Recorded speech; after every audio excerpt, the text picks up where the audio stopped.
Okay, welcome everyone to this meeting that's called Palestine and Trade Unions, Next Steps for the Movement.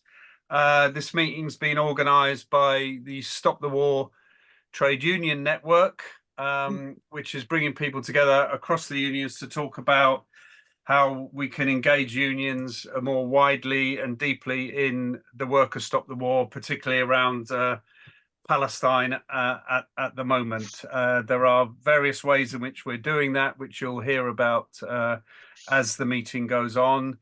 My name, sorry, I should have introduced myself. My name's Alex Kenny. I'm now a retired member of the NEU and an officer of Stop the War. I'm co-chair of Stop the War with Shelley Asquith. So the way we're going to run the meeting is we've got a number of speakers from trade unions here and in Palestine. We're going to hear from them and then open up for discussion from the floor. And what we want to make sure is that all the different unions are able to speak, someone from each of the different unions. So what I'll be doing when people put their hands up, if it looks like there's 3 people from one union who are the first 3 speakers, I'll take one and then get to another union before taking anyone else from the same union. So we're going to open the meeting, start the meeting now. Our first speaker is another officer of Stop the War, who's been an officer of Stop the War from the get-go, since 2001, and the author of, among other things, a very good pamphlet, which I think we've still got in publication, called The World at War, A Trade Union Issue, which Andrew wrote just over a year ago, commenting on the drift of some unions away from opposition to increased expenditure on arms and arguing for us to take that up within trade unions. So our first speaker is Andrew Murray, who'll be well known to all of you, I'm sure. Over to you, Andrew. Thank you, Alex, and it's good to see so many comrades on this call this evening. I think it reflects the urgency of the situation that we're in presently as a movement. I think the first thing that we have to emphasize, talking about the crisis in the Middle East and in Gaza above all, is the extraordinary continuing strength of the mass movement that we are part of. There's now been, I think, 11 or 12 national marches since the onset of the present crisis, supplemented by hundreds or thousands of local actions around the country. And there is no sense of this movement diminishing in its size, in its cohesion, in its militancy. And we seem to have, for the present and without any complacency, seen off the government attempts to ban marches in solidarity with the Palestinians. I certainly have never seen a movement that has sustained itself at this level so powerfully for so long. And that is what we need to build on. The political establishment has clearly felt the impact of our mass movement, of which, again, the national demonstrations are only the tip of the iceberg. We have now got to a point where the Labour Party is supporting the demand for an immediate ceasefire, far too late to deserve the slightest political credit for itself. And even the Tories are now, I think, somewhat divided over aspects of the policy that their government is following in relation to Gaza, particularly the difficulties in getting humanitarian aid to the people of the Palestinian people in Gaza. So, however, neither front branch is yet calling for a halt to arms sales to Israel. So we have this paradoxical situation where, on the one hand, everyone is clamoring for more humanitarian aid for the Palestinians, and yet on the other hand, we continue to sell Israel the means to slaughter them and pursue its genocide. The greater danger at the moment is, of course, of this war expanding. We have seen the clash between Iran and Israel triggered, I mean, let's be clear, by an attack on diplomatic premises in Damascus, Iranian consulate, by Israel, killing several senior Iranian military figures on grounds that could really lead to the attack on almost any diplomatic premises anywhere, on the sense that you think there's something going on there that you don't like. This then led to the Iranian response, and Britain, the British armed forces, were again in the thick of it, defending Israel, as they were earlier and continue to be in attacking Yemen. We are bombing Yemen. We are striking Iranian missiles in order to make it easier for Israel to maintain its genocide. But if the movement is continuing, new issues, I think, are coming to the fore. Primarily the need to stop arms sales. As I said, on this, neither the Labour Party nor the government have shifted. And given the increasingly obvious genocidal nature of the Israeli assault, that is an issue that we need to be pressing on. And it raises particular complexities, perhaps, or issues in certain trade unions, which I will touch on. There's also the issues around humanitarian aid and the issue of preventing any Israeli assault on Rafah, where there's now about 1.5 million Palestinians, mainly refugees from other parts of Gaza, sheltering. They have absolutely nowhere else to go to, nowhere else where they've got any chance of finding food or medical assistance. And yet Netanyahu has declared that they are certainly going to attack Rafah, despite overt British and American reluctance to support this. The arms carry on being sold. And although this evening's meeting is primarily about Palestine and the situation there, I think we also should just note that the politicians who have refused to support a ceasefire in Gaza are also obstructing any possible moves towards bringing the Ukraine conflict to an end. So we now have, what with the wars springing out across the Middle East, or the military clashes anyway, the war in Ukraine, there is, real speculation that we are drifting into a third world war. And there is a danger that there's a certain fatalism taking hold in sections of the population. Certainly, there's polling evidence of that, of people starting to think that a third world war, or a broader conflict anyway, however exactly you define it, is going to become inevitable and unavoidable. And so the need to develop a challenge for peace and to show there are alternatives to the present course of conflict could scarcely be more urgent. Now, there's people here, I'm sure, from nearly every major union who can talk in greater detail about the situation in their particular trade unions. And I think we have to recognize that a huge amount has been done in various unions, particularly on the issue of solidarity with the Palestinians. But I still think it's fair to say that trade unions, or the trade union movement as a whole, is really having to run to catch up with the rest of the mass movement. It is not perhaps in the vanguard, and we still have work to do to get the labour movement, the working class movement, to actually offer a systemic alternative to the present policies of war and militarism. To just take one example, I mean, I don't know if there's any comrade here who was at the STUC. I wasn't there. I've just been relying on the Morning Star reports of proceedings.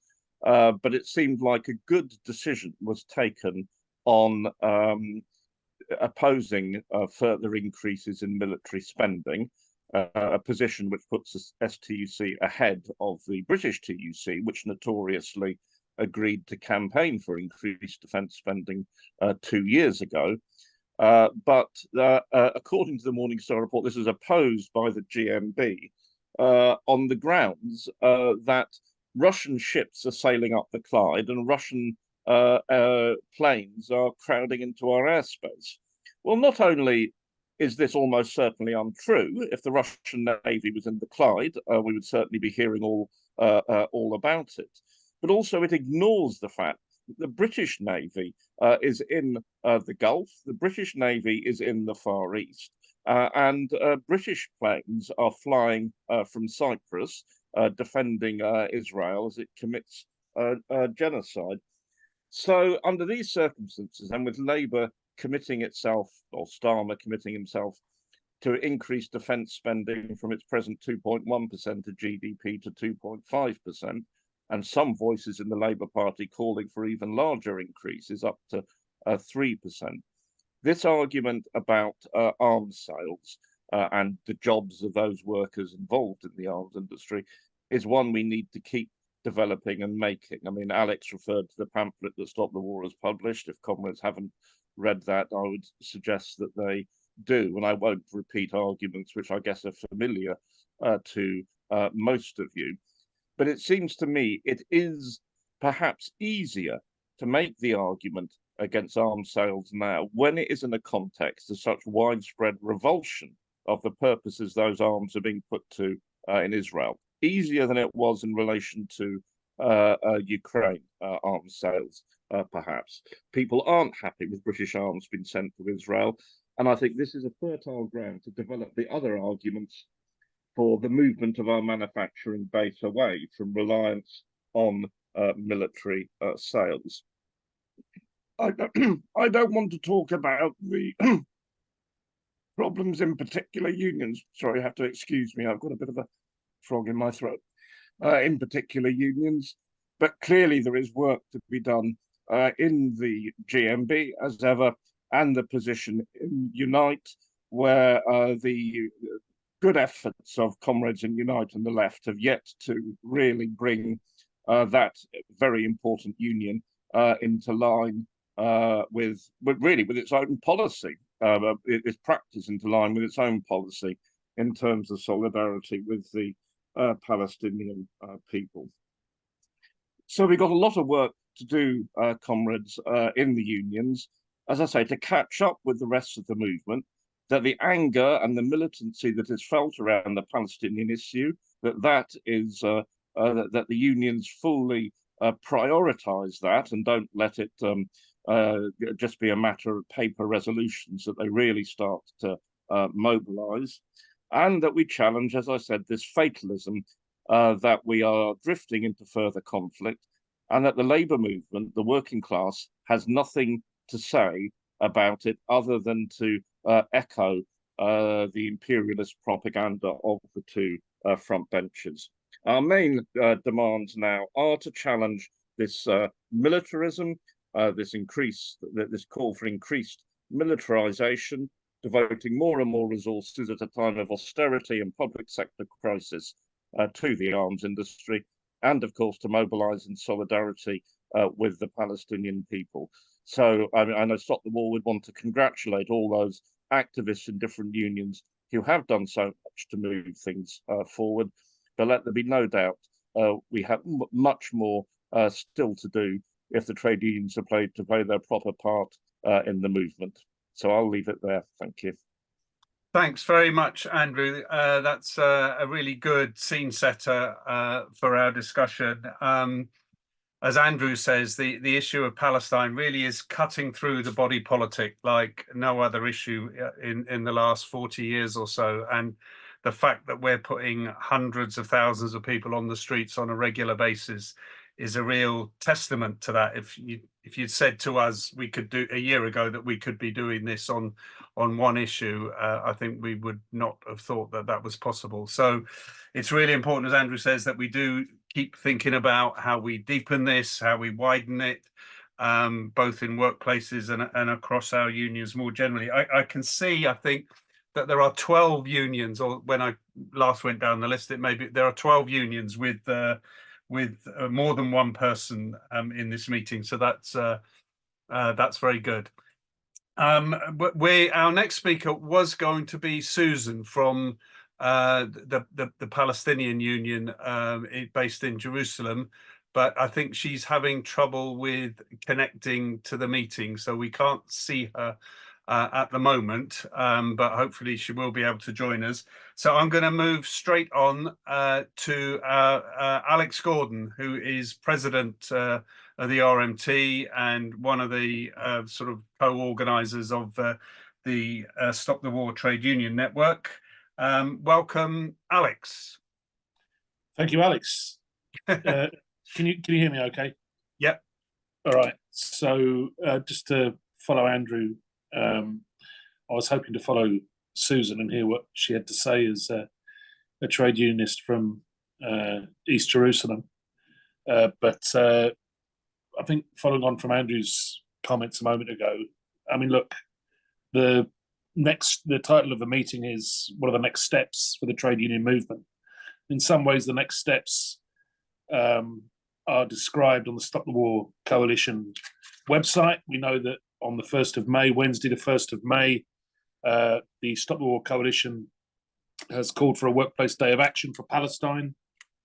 And a number of trade unionists, trade union officials, general secretaries, presidents, and executive committee members have put their names to letters supporting that, and will be calling on trade unionists to undertake actions at their workplaces, whatever they can do, really. And it's worth perhaps just having a discussion about that in a moment. There may be a need to just go over some of the practicalities of what people are doing and planning for the 1st of May. But of course, on a month after that, on the 8th of June, the Saturday, the 8th of June, we will be having the Stop the War Trade Union Conference of 2024. I think this is a really important innovation. We held the first for many years, trade union conference as Stop the War in 2023. It was the first opportunity really since, for a number of years, for trade unionists committed to the anti-war movement and the peace movement to get together and discuss what the situation was in their own unions and how they could learn from each other and assist each other.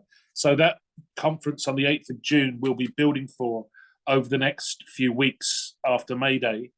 And we want to get as many delegates as possible to attend that. It'll be taking place, I'm afraid, in London, again, in North London at the in Holloway. But it's a very, very good opportunity to get face-to-face with colleagues and comrades and discuss what's happening in our various trade unions and how we can assist each other. Now, look, Andrew's mentioned the Scottish TUC Congress, which has just taken place over the last 3 days up in Dundee.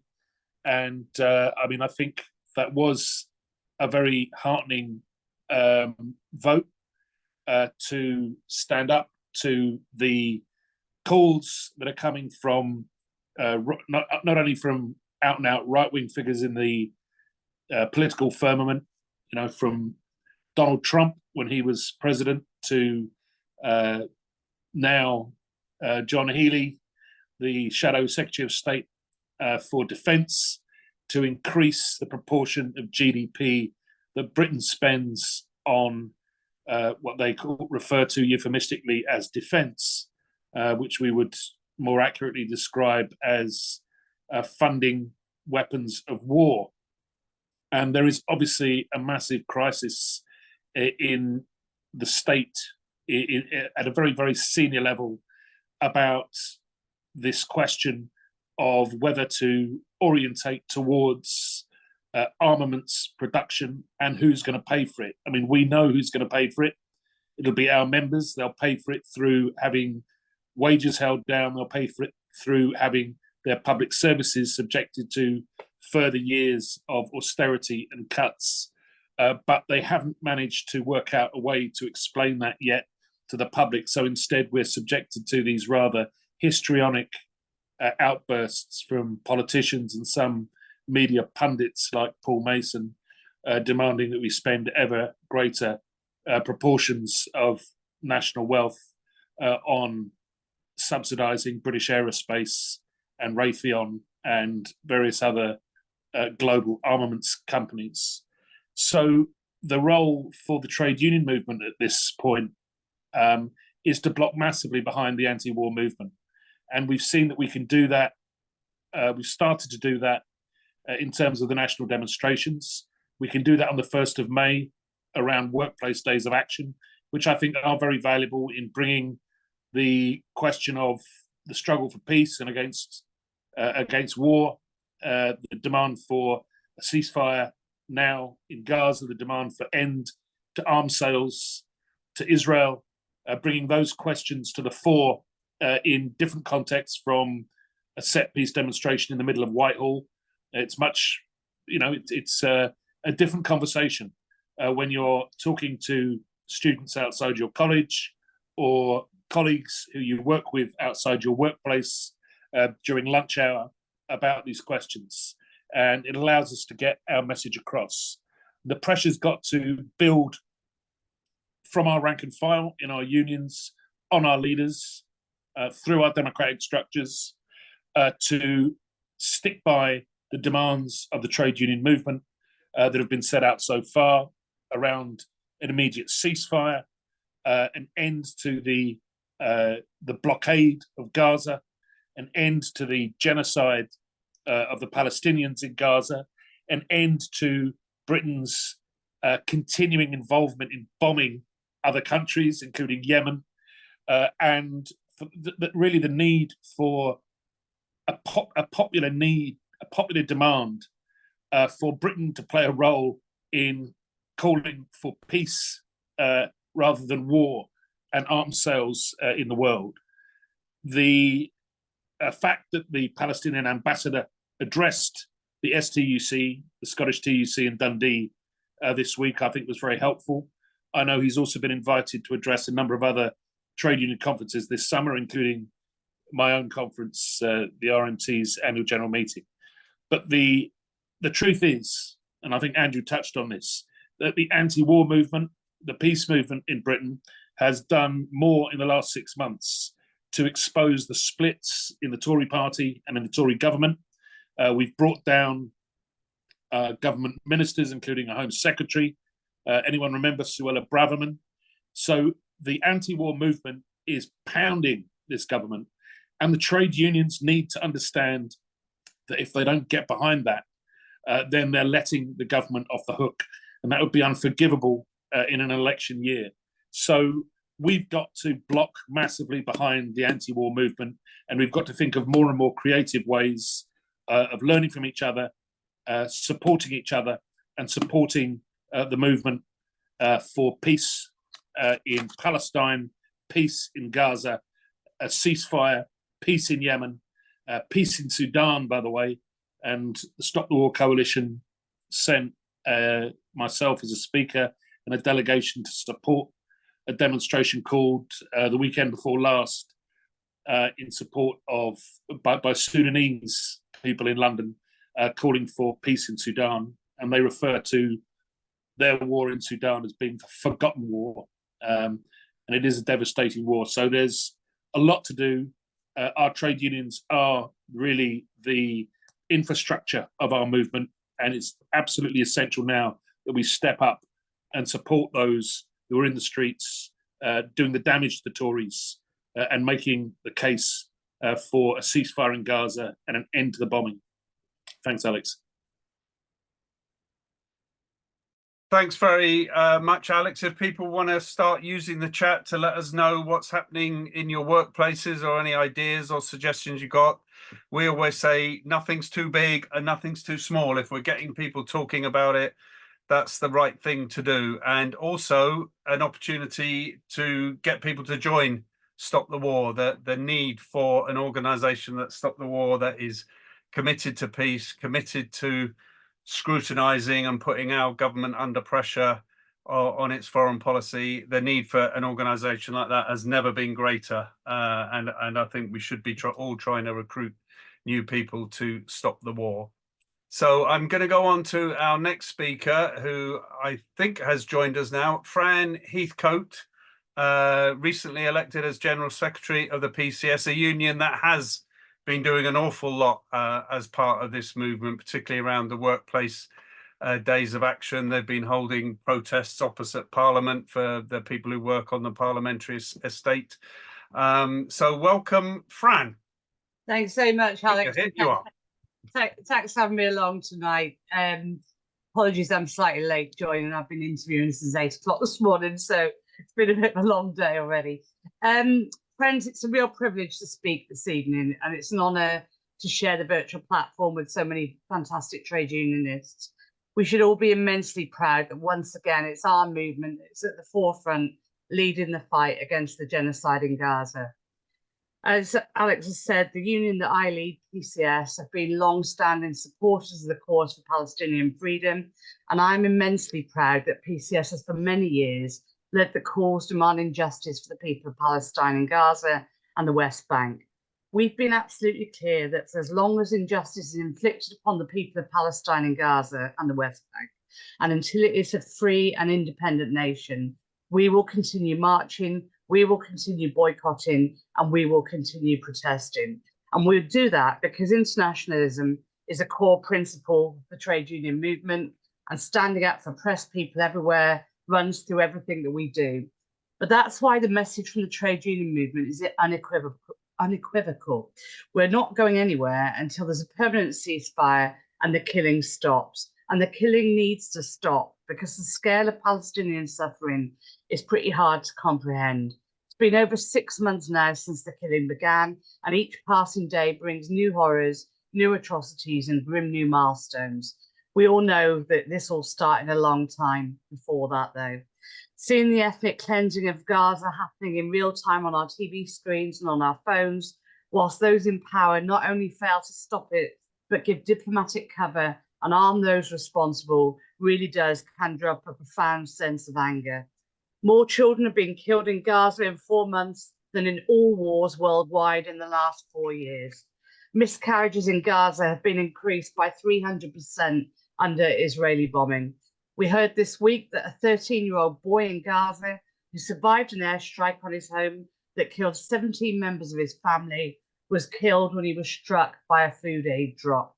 And health agencies have reported that babies and children are so dehydrated and malnourished that when they're born, some can't even cry.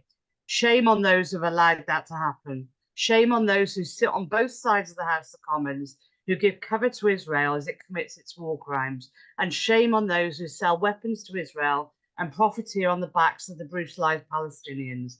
And to those who do sell arms, the message from PCS members working in government departments that are responsible is this: if you are found to be in breach of international law, we will take legal action and we will suspend working there. We will not allow our members to be used as pawns in a conflict where the ICJ has ruled that there is a plausible case of genocide.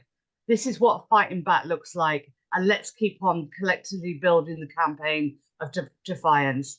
These calls for an immediate halt in the flow of arms and an immediate ceasefire have gained greater significance in recent days. With its attacks on Gaza, the West Bank, Lebanon, Syria, and now Iran, Israel is acting without restraint. There is a terrifying possibility of a full-blown conflict within the region, which could spread across the globe. With so much at stake, our movement mustn't cave into pressure from our enemies. I'm sure that there are people in this meeting and the organisations that they represent that have been vilified by certain sections of the press for their support for Palestinian freedom. PCS will never shy away from making these demands. And in the face of attacks from the press, I will never stop being that voice. They have attacked me, they have attacked Charlotte Church, they have attacked Zara Sultana, and they have attacked so many others. So let me be perfectly clear. If they think they can silence women with a form of journalism that belongs in the gutter, they have got another thing coming. And our movement certainly won't be taking any lectures from disgraced former Labour MPs sitting unelected in the House of Lords, from telling us who we can and cannot support. That is for our members to decide, and decide they will. So for the sake of the Palestinians, for the sake of the Middle East, and indeed for the sake of the whole of humanity, we need to stop the sale of arms, an immediate ceasefire, and an end to the killing. We urge everybody to join the Workplace Day of Action on May the 1st, so aptly named on International Workers' Day. But I want to finish with a poem from Gazan poet Khaled Juma, if that's okay. And he says, "O rascal children of Gaza, you who constantly disturb me with your screams under my window, you who filled every morning with rush and chaos, you who broke my vase and stole the lonely flower on my balcony, come back and scream as you want and break all the vases, steal all the flowers. Come back, just come back. Solidarity." Thank you. Thank you so much for that, Fran. Really great to hear about your determination, both on a personal level and from your union to keep campaigning and to see this through. We're still not sure whether Susan is able to join us. She's still having trouble with connections, we think. So what I'm going to do is I'm going to take our next speaker from the platform, and then going to open it up for comments and suggestions from the floor. So if you want to put your hand up again, we're going to try and get as many union sort of people from different unions speaking in that section. So have a look at who else is putting their hand up.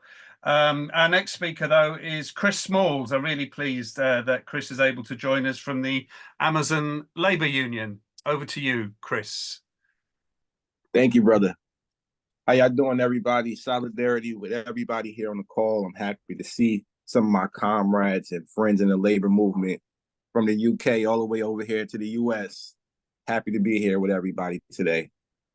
Unfortunately, we're here for an unfortunate reason, but I would like to share my personal experience before I get into my union side. On October the 7th, I was in Berlin, the largest Palestinian community outside of Palestine. 40,000 of them live over there.